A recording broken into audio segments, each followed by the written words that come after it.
What's going on, Descendants? SniperNamedG here, and this is my Max Kata Luna build. I'll be providing some feedback in this video, so if you're here for a specific reason, please check the timestamps below. Starting off, I know this character has gotten a lot of feedback. She's a very attentive class compared to other Descendants. I made a playful remark in my stream saying it's crazy to think they added a character like Luna in a game where a character like Bunny exists, and one of my viewers, Blizzy, turned this into a meme on Reddit, and it just sparked a wildfire of a debate over the class. It even got posted on Twitter and made its rounds there too.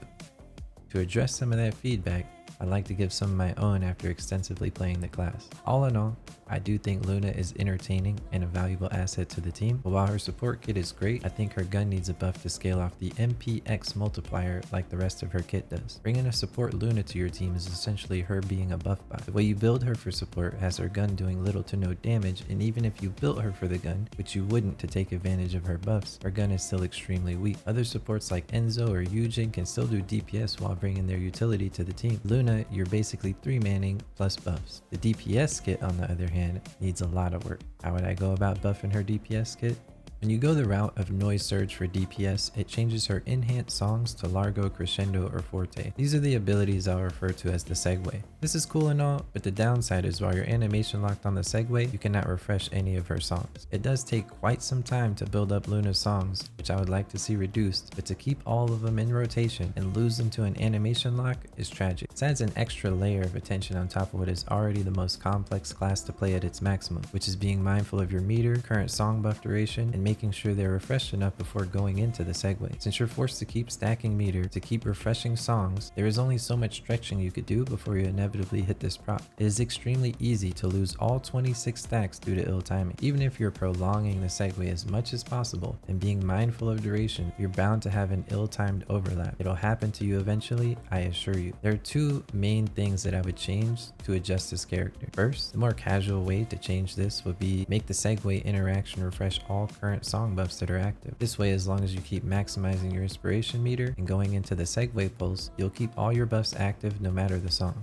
This would be a lot more relaxing of a playstyle for the character and make it similar to how carefree the support version of her is. The second thing I would change is lock the maxed out inspiration gauge until you use one of her songs specifically twice in a row, letting us cycle between songs and refresh them before you play a certain song twice to go into your segue burst. This will also stop you just segueing in the middle of nowhere to refresh a song and actually have that AoE on demand. If they went the route of my suggestion to changing her, you could even take it further. You could have her basic song that plays while holding the unique gun altered while at maximum gauge. At the cost of her meter, you could play her base song remixed with a faster rhythm for an extreme burst of DPS. Faster rhythm is extremely important for a character that works like this. There are mechanics in the game that just require a fast shooting weapon or a burst window of a boss. You shouldn't be encouraged to leave your unique weapon given all the time investment to acquire these buffs. And as I mentioned before, I would like to see how long it takes to get these buffs reduced. Maybe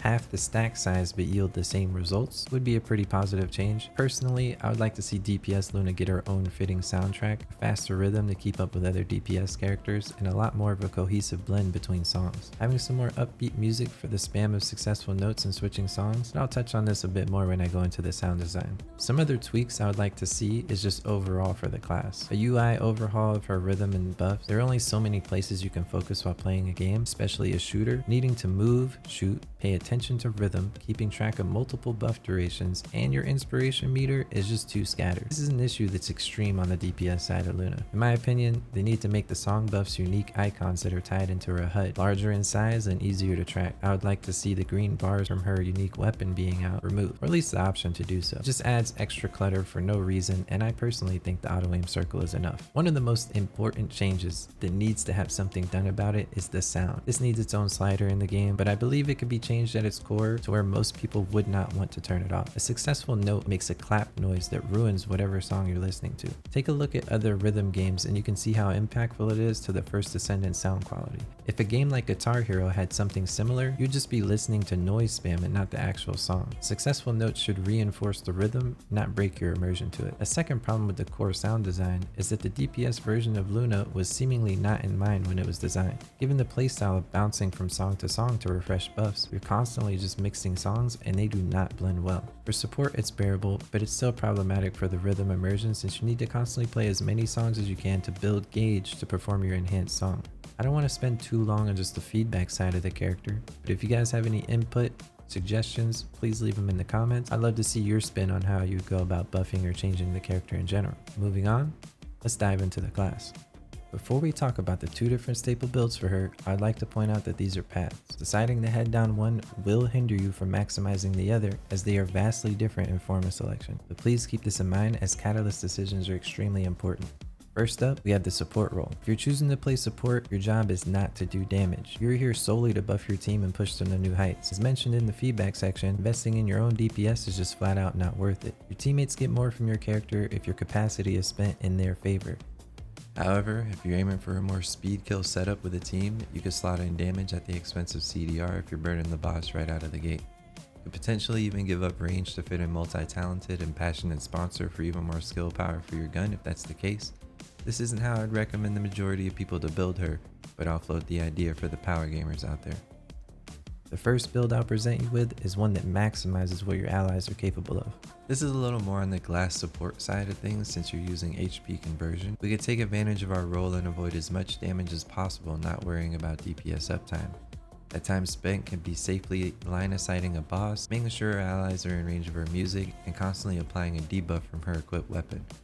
I'll touch on that last part about a debuff a little further on. You're also missing some duration with MP accelerant instead of maximized duration, but this build will squeeze out every bit of MP you can in order to scale up your allies. You can also switch off MP accelerant for maximized duration, giving up 3.7% MP for an additional 19.5% duration. If you really want to, replace Battle of Stamina with increased HP, but I don't feel like the HP is needed if you're using shield conversion instead. These three pair of mods share forma sockets and can be seeded to your liking. We're taking advantage of a newly added ultimate mod called Art Concretion, which at max stacks provides us with 39% max mana as well as some defense at the cost of movement speed. We counterbalance that loss with one of Luna's Transcendent mods, Nimble Footsteps, and some other weapon tech I'll teach you later on. Since our core buffs scale off of MP, this becomes our #1 priority. We use Enlightenment, Art Concretion, MP Accelerate, and to raise our mana. Nimble Footsteps, maximize range, and skill expansion to push our range to its cap. We also get duration from Nimble Footsteps, complementing it with skill extension and Battle of Stamina. Finally, we socket in CDR with Nimble Fingers and time distribution. In my opinion, this is the best Luna build that you can have. The cooldown reduction will keep you playing different songs to build gauge, and the duration is there to boost their enhanced version. This will also help you play your fourth ability as much as possible, as this is the ability to stack Luna's gauge extremely quickly, pushing the limits of duration in CDR while also maximizing your range. We do not care about skill power as most Descendants do, so this gives us some wiggle room to push her MP. With that being said, let's take a quick look at our loadout. My reactor recommendation would be duration up and cooldown reduction. If you do not have Nimble Footsteps, you can fit range in here too to push the last bit of range further than you cap. The bright side of support is that you do not need a fitting reactor. Your main focus should be the sub attributes. Of course, getting one will buff her unique weapon slightly, but the sub attribute roles are your main focus, as it's not your job to do damage. If you're going to get one, you're looking for a special rounds non-attribute tech ratio reactor, as her singular songs do not do damage when playing support. Moving over to the components, with the introduction of Luna, they also brought in a set called Hungry Sonic that drops from the new boss Gluttony. Through my testing, I did not find this set worth it for support Luna. It takes a very long time to build the proc up to its fullest, and you have more instant value in something like 2-piece Annihilation for duration and 2 odd pieces prioritizing mana. All of her songs scale off of the MPX multiplier, so maximum mana is your main goal. Moving over to her weapon choices, I'll note that this section applies to Luna as a whole, not just support. You do not use weapons as much, but they do provide some hidden value inside the modules. I mentioned earlier that you want to use a special rounds reactor, so let me elaborate. The reason being is because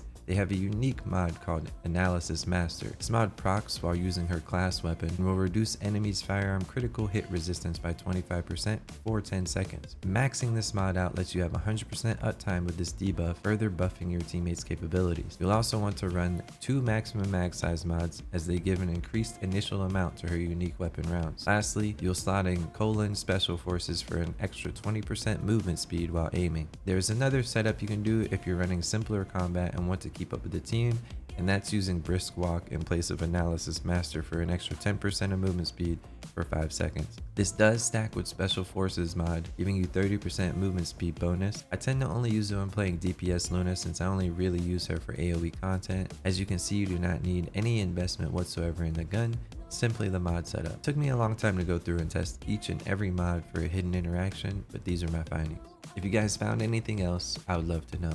Although the DPS version of her can be fun AoE and what I prefer to play, the kit is overall lacking. Even at maximum stacks of all 3 songs, which takes a long time to get to, may I remind you, the class is beat by every single other Descendant in the game when it comes to bossing. I didn't really want to go on and on in the beginning of the video of all the tweaks I'd like to see, but single target damage is definitely a huge concern of mine. That is why in my suggestions I mentioned the faster rhythm and better burst options. Going from hitting upwards of 800k on mobs in the world, to hitting a fraction of that in Colossi fights due to boss level, defense, and resistances, it's just rough. Layering in the fact that you cannot aim at weak points or immunity cylinders really just rips the joy out of the character for a DPS role on Colossi. You often need to put away your gun to do mechanics, forfeiting literal minutes you have spent building and rotating songs to hold your buffs. I'm sure the class will get a buff in the near future with all the feedback going around, but please just take this as a fair warning. She does not perform that well on bosses. That being said, let's dive into my DPS build for Luna. I've been hammering on how much she needs a buff. That doesn't mean she isn't fun to play. I'd like to point out that this build is overkill on crit chance. Given the nature of how long it takes to build up stacks, it just shortcuts you to 100% crit chance while netting you some extra crit damage from emergency measures. There's a fun alternative route you can take where you pick up Potent Collector, allowing you to build gauge on kill, sometimes endlessly segueing. These do not share Forma sockets, however, and the interaction is a little scuffed. If you overflow the gauge, then it wipes you clean. Another caveat to this is being locked in the segue and not being able to refresh all your songs when needed. I'm not a big fan of it for that reason, but as I mentioned, with the right luck and mob density, it's very fun.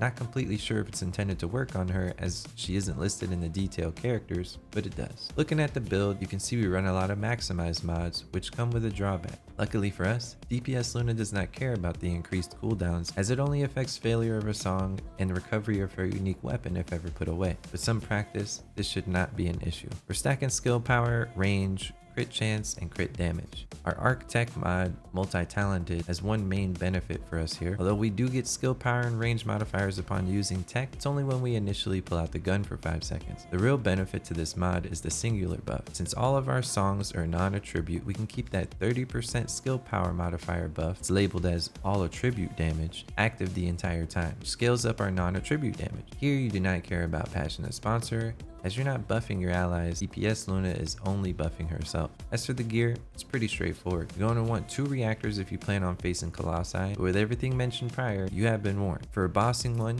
you want special rounds, non-attribute, tech ratio reactor with crit damage and Colossi damage subrolls. For a mobbing reactor, you want special rounds, non-attribute singular with crit damage and range rolls. As for components, there are 2 options I would recommend. Slayer for the most damage, but will have a very small mana bleed over time if you aren't assisting its recovery. If you're somehow having mana issues, maybe you're missing some max MP components, you can use the new set from Gluttony I mentioned earlier in the support section, Hungry Sonic. This set will basically give you unlimited mana as DPS Luna. Since she plays her enhanced songs so often in comparison to support, maxing out this set proc does not take nearly as long. You do get 50% of the mana spent refunded every time you perform a segue pulse. This can also be a plus side if you choose to run Potent Collector. Although you didn't spend the mana to build the gauge, whenever that time comes you will be refunded for that 50% as if you did. Shield rolls are also nice on components since you also recover 50% shields with this same interaction. All in all, I do think Luna is an extremely fun and unique character, deserving of many buffs, but a unique entry for the First Descendant. If she gets any buffs, we'll revisit her and do another build. For now, this is the best it gets. My advice to people that are interested in Luna is probably lean towards support, as there's not really much room for the DPS version unless you're just trying to have fun. At the end of the day, it's your game and it's how you play it, so just enjoy yourselves. If you guys appreciated the video, think about supporting by dropping a thumbs up and maybe a subscribe. If you want to catch me on Twitch for some actual gameplay, you can find me at twitch.tv/SniperNamedG. Anyway, have a good day. Goodbye.